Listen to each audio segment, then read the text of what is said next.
going to give you an example of what it looks like to pray for an idea and the wisdom to turn it into a service that people will pay for. 2 Kings chapter 4 tells the story of a woman whose husband had died, leaving her his debt, and now the creditor had come to collect. So she tells Elisha, and he asks her, "What shall I do for you?"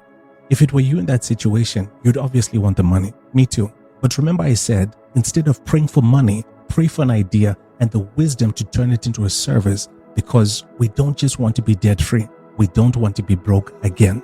So Elisha asked her what she had in the house, and she had 1 jar of oil.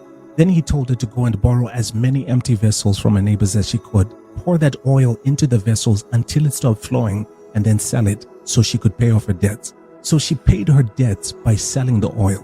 But what if she had the wisdom to develop what was an answered prayer into a business? Because now everyone knew her as the woman who sold oil. So the grace for that miracle gave her a market. How about if she leveraged on that?